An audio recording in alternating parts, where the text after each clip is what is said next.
Musulmans, musulmanes de France, assalamu alaikum. Que la paix et le salut soient sur notre noble prophète Mohammed, ainsi que sur sa famille, ses compagnons et tous ceux et celles qui l'auront suivi. Musulmans, musulmanes de France, que la paix soit sur vous. Aujourd'hui, nous avons l'honneur et le plaisir d'accueillir parmi nous un sociologue politologue français qui travaille au CNRS et à Sciences Po, qui est Vincent Gesser. Bonjour Vincent Gesser, merci. Bonjour, et c'est moi qui vous remercie pour l'invitation. Merci du coup d'être toujours fidèle à l'invitation pour notre rencontre annuelle des musulmans de France. Cette année spéciale car vu le confinement et l'impossibilité de la faire au Bourget, eh bien c'est la RAMF qui s'invite chez nos téléspectateurs. En tout cas, bienvenue à cette 37e rencontre annuelle Merci. des musulmans de France. Merci Alors, beaucoup. eh bien, justement, le fait d'être confiné porte un lien direct avec l'intervention d'aujourd'hui, qui est quelles leçons tirer sur la crise actuelle. Voilà, le coronavirus, la crise du coronavirus a impacté énormément le monde et nous a impacté nous aussi à titre individuel. On est confiné depuis plusieurs semaines chez nous et eh bien, pour commencer, une première question, quel regard peut-on tirer sur la crise actuelle? D'abord, je pense qu'en tant que sociologue, mais aussi en tant que citoyen, il faut toujours avoir un regard modeste et ne pas prétendre avoir de la science que l'on n'a pas, et qu'effectivement, il est sûrement trop tôt pour tirer des leçons sur ce que fera en termes de rupture, en termes de progrès ou au contraire de régression. Et de ce point de vue-là, mon regard sociologique est un regard, bien sûr, qui devra nécessairement être nuancé et critiqué. Et donc, je ferai preuve de beaucoup de prudence et de nuance, et puis de modestie face à cette crise qui nous touche tous. En tout cas, ce qu'on peut dire au-delà de cette crise sanitaire, de cette crise liée au virus Corona, c'est que toute crise, bien sûr, induit des éléments de rupture, mais c'est d'abord pour un sociologue, pour un chercheur, un spécialiste des sciences sociales, on dit souvent que les crises ont un rôle de révélateur. Elles révèlent des attitudes, des comportements, des représentations qui existent déjà dans la société. De ce point de vue-là, la crise, c'est pas seulement quelque chose qui introduit des véritables ruptures. Bien sûr que ça va introduire des choses, ça va introduire des changements, ça va introduire des transformations, mais d'abord, c'est aussi un moment où on peut observer, je dirais presque à la loupe, des attitudes et des comportements assez quotidiens finalement. Et quelque part, les crises sont des observatoires d'humanité. Finalement, comment l'humain que nous sommes, le modeste humain que nous sommes, les modestes citoyens que nous sommes, réagissent.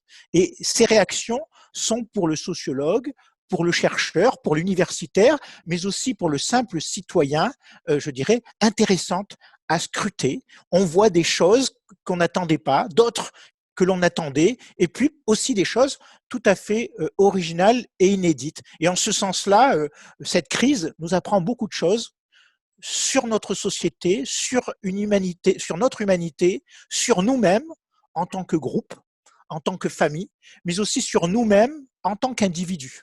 Parce qu'elle nous met à l'épreuve. Toute crise est une épreuve, hein, plus ou moins grande, plus ou moins forte. Et il faut quand même penser que pour nous, pour moi qui suis universitaire, chercheur, bien sûr qu'elle m'affecte en termes d'inquiétude pour mes étudiants, pour ma famille, mais bien sûr, il faut relativiser cette inquiétude au regard de ceux qui sont aujourd'hui frappés de plein fouet, à la fois par la maladie, je dirais la maladie au sens parce qu'ils sont atteints par le virus, mais aussi la maladie qu'on ne soupçonne pas, cette maladie sociale qui fait que les gens qui étaient déjà dans le besoin et qui connaissaient de grandes difficultés sociales avant cette crise se trouvent aujourd'hui dans une situation encore plus catastrophique, encore plus problématique. Et cette crise a aussi révélé, cette crise sanitaire a aussi révélé la profonde crise sociale permanente qui traverse notre société et qui fait qu'on a aujourd'hui des gens qui sont dans un besoin quasiment existentiel pour se nourrir, pour se loger. Et on voit bien aujourd'hui que cette crise a révélé dans notre propre pays, qui est pourtant la France, une grande puissance à l'échelle mondiale, pays industrialisé, pays développé, a révélé une profonde misère sociale. Misère sociale, c'est-à-dire qu'on découvre avec cette crise du coronavirus qu'il y a des gens qui, privés de leur activité ordinaire, privés des moyens de subsistance ordinaire, qu'ils soient matériels, alimentaires ou financiers, se trouvent dans des situations sociales particulièrement dramatiques. Et dans le cadre de mon exercice professionnel, j'ai été amené à tourner à Marseille ces derniers jours. Donc, je suis sorti du confinement, mais bien sûr en respectant les obligations et en me conformant à l'attestation légale. Et j'ai pu voir ce qu'était cette misère sociale qui était dans une grande ville française comme Marseille. Ces gens-là qui avaient besoin, des gens ordinaires, des couples, des familles normales, qui étaient obligés d'aller dans les banques alimentaires pour pouvoir survivre à cette crise, survivre du point de vue sanitaire, survivre du point de vue médical, mais tout simplement survivre du point de vue ordinaire pour pouvoir manger, pour pouvoir faire manger leur propre famille et leurs propres enfants. Et oui, je dis que cette crise sanitaire est aussi une révélatrice, un révélateur d'une profonde crise sociale permanente qu'on a souvent tendance à oublier dans nos petits conforts. Nous, on est là, chez nous, universitaires, commerçants, et on oublie commerçants, artisans, professions libérales, et on oublie qu'une grande partie de la société française fonctionne de manière quotidienne, permanente, avec de grandes difficultés pour survivre, tout simplement. Alors, justement, comme vous l'avez dit, cette crise engendre beaucoup de changements, de transformations. La société se pose beaucoup de questions, il y a beaucoup d'interrogations, parfois même de la crispation. Est-ce qu'il faut rester optimiste malgré tout, et même en sortant du confinement par la suite? Alors, je dirais que, comme je vous le dis, une crise, on a souvent trop tendance à penser qu'elle entraîne des ruptures radicales. C'est vrai pour les guerres, les guerres, notamment les guerres civiles que nous avons vécues ce siècle, le XXe siècle, une partie du XXe siècle, entraîne effectivement des ruptures radicales. Là, une crise sanitaire, je pense que, comme je vous dis, elle va révéler. En tout cas, c'est sûr et certain, vous me parlez de pessimisme et d'optimisme. Si on veut ramener ça à une observation sociologique, qu'est-ce qu'on observe qui, je dirais, est plutôt révélatrice d'un lien social qui se fait et de formes de solidarité qui se font. Si je prends l'exemple de ma ville, la deuxième ou la troisième ville de France, Marseille, c'est extraordinaire, l'extraordinaire solidarité qui s'exprime, et notamment dans les milieux les plus modestes. Et pour le dire plus précisément, dans les quartiers populaires de France. J'ai circulé dans les quartiers populaires marseillais, plus particulièrement dans les quartiers nord de Marseille, même s'il n'y a pas que les quartiers nord à Marseille qui souffrent, puisqu'il y a aussi des quartiers centraux de Marseille, proches de la Canebière, qui sont extrêmement pauvres. J'ai circulé dans ces quartiers ce dernier mois pour les besoins professionnels d'un tournage, d'un documentaire, et je me suis rendu compte, c'est une mobilisation de citoyens ordinaires pour venir en aide à d'autres citoyens ordinaires. Et ça, c'est vrai qu'il y a une sorte de ressort insoupçonné de solidarité dans notre société. Et ça, c'est la chose positive, c'est que face au drame, face à la douleur, face à la peur, face à la maladie, finalement, les citoyens développent parfois des gestes d'altruisme, d'aller vers l'autre, et parfois donnent un peu d'eux-mêmes, que ce soit des dons tout simplement pour faire de bénévolat, pour aller distribuer des vivres, pour aller participer aussi aux opérations sanitaires de dépistage, ou que ce soit des dons financiers, sacrifier un peu de son salaire, de son revenu, pour permettre à d'autres personnes de pouvoir vivre. Ça, c'est quelque chose que j'ai pu observer encore hier. J'étais hier sur le terrain à Marseille, dans le Marseille Centre, et j'ai vu des tas de militants, j'appellerais ça des militants de la quotidienneté, quelle que soit leur religion, quelle que soit leur philosophie, qui étaient présents pour venir en aide à des citoyens ordinaires. Mais en même temps, cette crise, ça c'est peut-être l'aspect plus pessimiste, révèle aussi une certaine défaillance de notre système à la fois d'assistance publique, notre système médical. Bien sûr, les personnels des hôpitaux font un boulot extraordinaire, le boulot extraordinaire du personnel des EHPAD, aussi le boulot extraordinaire de tous ces caissières et ces caissiers qui nous permettent d'aller quand même nous nourrir. Mais en même temps, on voit aussi, je dirais, un certain côté figé de notre société qui fait qu'il y a des réponses parfois urgentes à donner, qu'il y a aussi des réponses à fournir sur le long terme pour que notre société soit plus juste. Et malheureusement, cette crise révèle des choses auxquelles on ne s'y attendait pas. Une France, par exemple, incapable aujourd'hui de mettre à disposition des masques pour l'ensemble des citoyens, une France qui parfois doit faire des choix dans les soins pour aller au plus urgent et donc en abandonner d'autres, une France qui est relativement inégalitaire dans la prise en charge sanitaire de ses citoyens et qui nous fait penser que cette France qu'on pensait forte, relevant d'un pays développé presque exemplaire, finalement cumule un certain nombre de faiblesses que je qualifierais de structurelles. Hier, nous avons interrogé dans notre documentaire, par exemple, une infirmière, par hasard, croisée dans la rue. Il se trouvait qu'elle était infirmière et dans un hôpital public, elle nous disait qu'elle était obligée de fabriquer elle-même ses propres masques pour travailler à l'hôpital. C'est-à-dire qu'en travaillant à l'hôpital public, elle était obligée de porter des masques et elle était obligée souvent de fabriquer des masques pour elle et pour ses collègues pour pouvoir, travailler en tant qu'infirmière. Donc ça vous montre quand même, ça vous pose des questions. Et à côté de ça, nous avons des pays qui sont beaucoup plus pauvres, qu'on appelle très souvent des pays du tiers-monde ou des pays en voie de développement, qui pourtant, eux aussi, développent des ressources parfois de manière plus efficiente que notre propre pays, qui est un pays dit développé et industrialisé. Donc cette crise, oui, elle a révélé des élans, des ressorts insoupçonnés d'humanité, des puits d'humanité, des puits de solidarité, mais en même temps, elle a révélé une société qui pouvait très vite dysfonctionner, des services publics qui pouvaient dysfonctionner, parfois une autorité publique qui dysfonctionnait. Il ne s'agit pas de faire un procès politique et politicien, il ne s'agit pas de remettre en cause ni le président ni le gouvernement, mais plutôt un système qui aujourd'hui montre que, on disait que l'État, ça ne servait plus à rien, que les services publics, ça ne servait plus à rien, qu'il fallait privatiser, qu'il fallait être dans l'efficacité, dans la rentabilité. Mais qu'est-ce que c'est la rentabilité face à une crise sanitaire où des gens meurent, où des personnes meurent parce qu'ils sont victimes d'un virus. Et ça nous réinterroge sur finalement la manière de concevoir l'administration, la gouvernance de cette société qui ne peut répondre uniquement à des critères de rentabilité, de compétitivité, d'efficacité. Mais il y a une autre efficacité qui est importante, c'est l'efficacité du cœur et de l'esprit. Et ça, c'est ce qu'a révélé cette crise, la nécessité de rétablir des valeurs d'humanité, voire d'humanisme dans le cadre de cette crise, dont on peut espérer qu'elles se poursuivront au-delà de cette crise. Alors justement, vous avez parlé de cet élan de solidarité. D'ailleurs, dans sa dernière interlocution à la télévision, le président de la République a justement fait appel à plus de solidarité au sein de la nation française. On voit aussi pendant le mois de Ramadan, mais même pour les personnes qui ne jeûnent pas le mois de Ramadan, des associations qui viennent livrer des colis alimentaires, qui viennent aider les personnes qui souffrent. Et tout cela est bien mis en lumière au niveau médiatique et c'est une très bonne chose. Mais n'y a-t-il pas aussi une autre face cachée qui pourrait, on va dire, dissimuler un repli communautaire et qui sera beaucoup plus visible en sortant du confinement? Alors oui, votre question comporte déjà une réponse.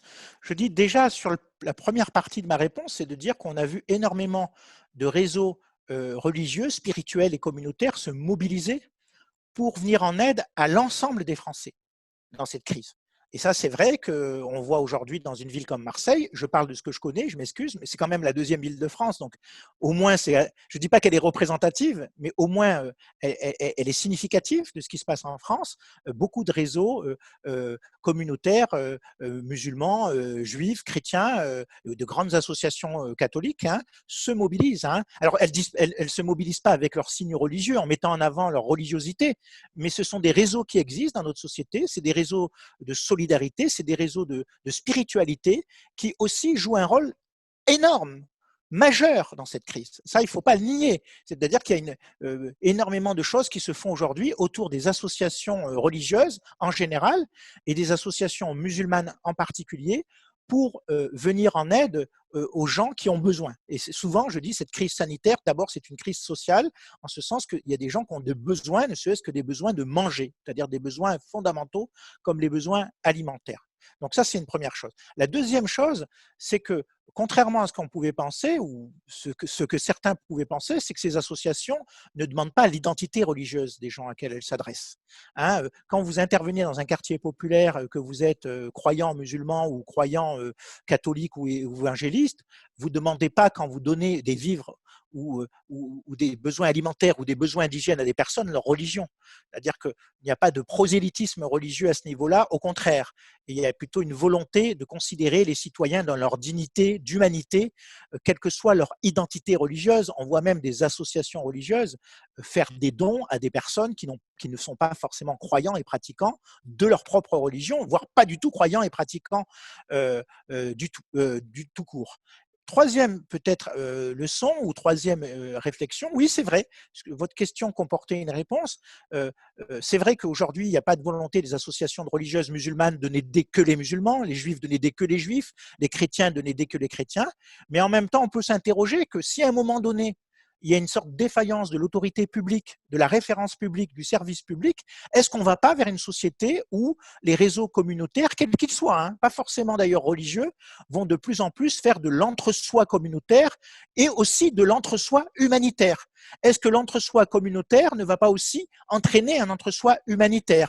Les juifs aideront les juifs, les musulmans aideront les musulmans, les chrétiens aideront les chrétiens, et puis ceux qui ne sont rien, ils se font pris en charge par d'autres associations.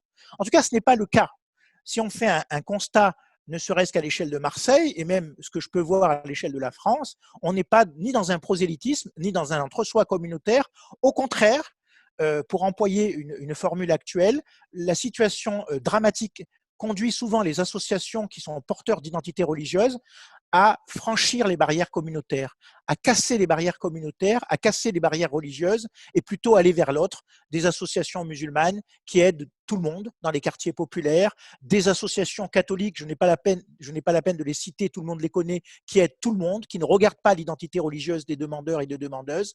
Donc de ce point de vue-là, je dirais que au-delà des barrières sanitaires, des gestes barrières, en tout cas, les associations religieuses dans leur grande majorité, et notamment les associations musulmanes, sont plutôt dans une tendance et réelle, je pense, qu'il faudrait vérifier sur l'ensemble du territoire, à casser les barrières communautaires et les spirituelles, et au contraire, à développer ce qu'il y a de plus humain entre elles, c'est-à-dire faire que, quelle que soit la personne, quelle que soit sa croyance, quelle que soit sa pratique, faire qu'il y ait un geste de miséricorde et de solidarité. Et les associations musulmanes, de ce point de vue-là, font de l'humanitaire sans regarder, je dirais, l'aspect identitaire de ceux qui ont besoin et de ceux qui souffrent. Merci beaucoup. J'ai une autre question en fait qui me vient à l'esprit. C'est on va bientôt, on l'espère, sortir de la crise du coronavirus. Donc, en premier temps, on va sortir du confinement. On va être très prudent par la suite si l'épidémie va diminuer ou si elle va continuer à se répandre. Bon, on espère avoir un vaccin d'ici l'année prochaine, mais une fois qu'on sera sorti de cette crise de coronavirus, il y a plusieurs autres crises qui commencent déjà à se préparer, dont celle liée à l'économie. Et là, l'économie, visiblement, est au plus bas. C'est une crise qui est encore plus mal que l'année 1929. Est-ce que il y a des risques de vivre une situation comme après 1929, au sens où voilà, des guerres, des replis communautaires, mais là plutôt même des replis nationalistes au niveau des États?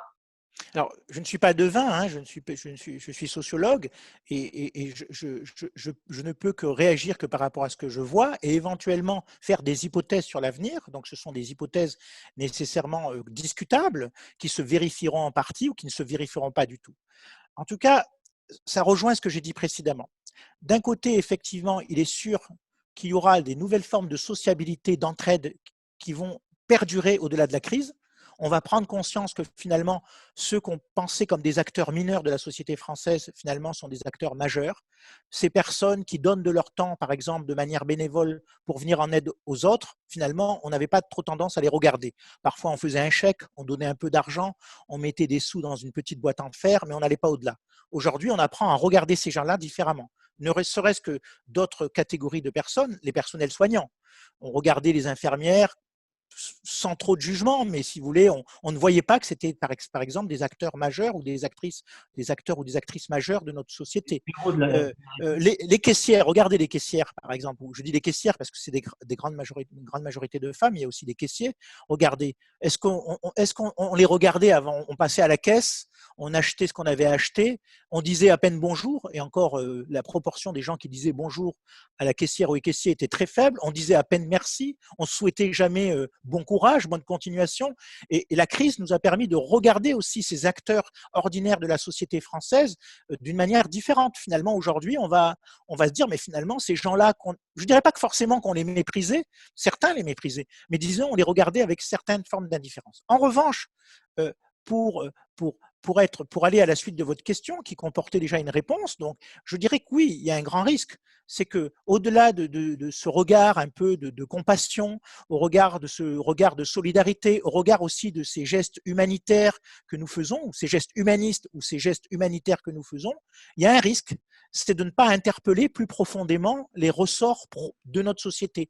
D'ailleurs, oui, on peut continuer, il y aura de l'humanitaire, j'en suis sûr, il y aura plus de solidarité, on va dire horizontale, mais en revanche, ça ne veut pas dire qu'on engagera tous nos moyens pour changer cette société, pour faire qu'elle soit plus juste dans l'administration des choses ordinaires. Pour le dire plus simplement, on peut avoir une forme de repli humanitaire. C'est ça le paradoxe, qui s'accompagne avec de plus en plus d'individualisme, de plus en plus d'égoïsme, de plus en plus de chacun pour soi, de plus en plus aussi de tendance à se replier sur ses identités primaires et donc à appeler à ces réseaux de solidarité primaires et à ne pas penser à l'essentiel, c'est comment faire société, avec quels moyens, quel rôle de l'État, quel rôle des services publics. Et j'ai un peu l'impression qu'on va oublier cette grande question. Et c'est un peu justement le risque de la sortie de crise, c'est qu'on aura renforcé une part d'humanité en nous, mais on n'ira pas au-delà. C'est-à-dire que l'au-delà, c'est aussi de dire que cette humanité, cette part d'humanité, elle doit servir aussi à penser l'administration des êtres humains à l'échelle d'une société, à l'échelle d'une nation comme la France, à l'échelle d'un continent comme l'Europe et même à l'échelle du monde. Du coup, on va se satisfaire de nos petites solidarités individuelles, de notre petite solidarité de proximité, de notre petite solidarité humanitaire, sans vraiment revendiquer des changements profonds dans la manière de voir les choses. Exemple, le rôle de l'État.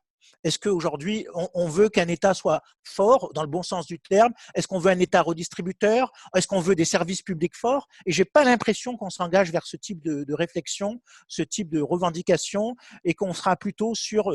on se contentera de ce petit segment humanitaire qui joue un rôle essentiel aujourd'hui, un rôle majeur, mais qui ne fera pas que la société changera. Donc je serais plutôt, pour employer la formule d'un auteur arabe d'Israël, donc je serais plutôt pessimiste, c'est-à-dire que j'ai plutôt un regard à la fois optimisme et pessimiste sur cette société qui est capable d'élan d'humanité extraordinaire, mais ces élans d'humanité ne serviront à rien s'ils ne débouchent pas sur une réflexion en termes de réforme profonde de notre société et peut-être de réhabilitation de choses qu'on croyait disparues.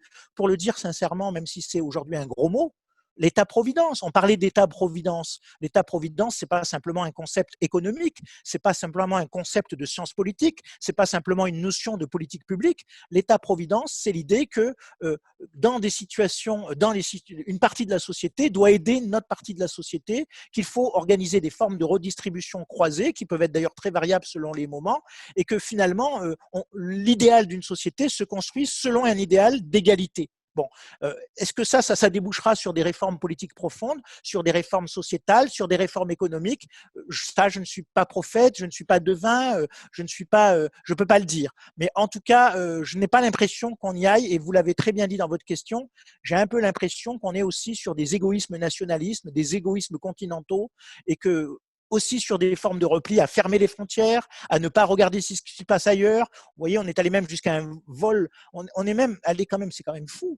On a revu se mettre en place dans les sociétés à l'échelle mondiale des formes de piraterie nationale, d'aller prendre les masques qui étaient destinés à notre pays, à notre société. C'est-à-dire qu'on a l'impression de revivre à l'époque de barbaresque, où il y avait ces fameux bateaux en Méditerranée ou sur d'autres mers qui attaquaient d'autres bateaux, qui étaient souvent des bateaux avec des pavillons royaux. Et aujourd'hui, on a un peu la même chose. C'est-à-dire que on a parfois des dirigeants politiques, et je ne dis pas pour la France, c'est pas que je suis prudent, que je veux pas accuser la France, mais la France n'a pas été forcément la plus pirate parmi les pirates, mais on a des pays qui n'ont aucun complexe à faire de la piraterie à l'échelle internationale pour priver une partie de l'humanité des gestes de solidarité et du matériel pour pouvoir soigner une autre partie de cette humanité sous prétexte qu'elle n'a pas la même couleur ou la même nationalité. Et effectivement, on a aujourd'hui des formes de piraterie nationaliste, des formes d'attitudes voyous, presque d'État ou de dirigeants voyous, qui, dans un contexte de crise, au lieu de penser une réforme globale de la société à l'échelle de l'humanité, préfèrent effectivement agiter les spectres du chauvinisme et du nationalisme. En tout cas, on voit que le chemin est long encore pour sortir de cette crise. Il y a beaucoup de problématiques à gérer. certainement aussi une prise de conscience tardive au niveau politique, bien, y aurait-il quand même un message d'espoir à envoyer quand même à nos téléspectateurs Oui, de vivre ce confinement à la maison, voilà pour le peu. le message d'espoir, c'est déjà agir à nos niveaux de citoyens. Là, ce n'est pas seulement le sociologue qui parle, c'est aussi le citoyen ordinaire que je suis. C'est-à-dire, qu'est-ce que je peux faire à mon échelle? Alors, il ne faut pas se transformer en héros humanitaire et faire ce qu'on… Vous savez, il y a même aujourd'hui des caricatures où on voit des gens apporter des vivres et se faire photographier à côté des dons qu'ils font. Vous voyez, le but n'est pas de se faire photographier en train de donner des vivres ou de l'argent, parce que ça, ce que le narcissisme ou l'héroïsme via les selfies, ce que j'appelle les nouveaux selfies de crise, bon, ça j'en penserai. Mais en revanche, regardez plus, ne serait-ce que ses voisins. Se demander si les voisins ont besoin de courses.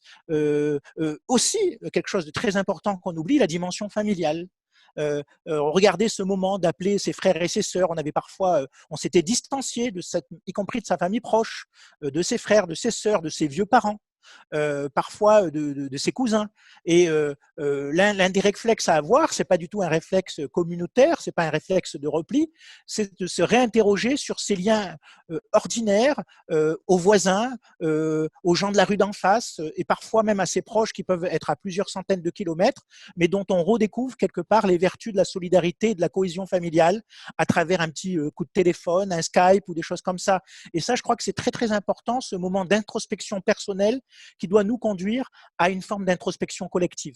Regarde-toi toi-même avant de regarder finalement la société, et c'est peut-être le meilleur moment, une sorte d'autocritique, mais aussi d'introspection critique qui nous permet de dire finalement, il y a des gens qu'on vivait sans regarder les autres. Et c'est vrai qu'on était tous obsédés par son image, tous obsédés par la réussite, tous obsédés par ses vidéos, par le nombre de livres qu'on pouvait vendre, pour le chiffre d'affaires c'est pas mon cas parce que je suis pas commerçant, mais si je compare à l'échelle d'un commerçant le chiffre d'affaires qu'il pouvait voir, mais tant pis, il y aura moins de vidéos, moins de chiffre d'affaires, moins de livres vendus, mais peut-être ces petits gestes d'ordinarité qui nous permettent de nous bâtir en tant qu'individus, en tant que groupe, et renforcer en chacun de nous notre humanité. C'est en renforçant un peu notre humanité en chacun de nous que nous la renforcerons de manière plus globale, je pense.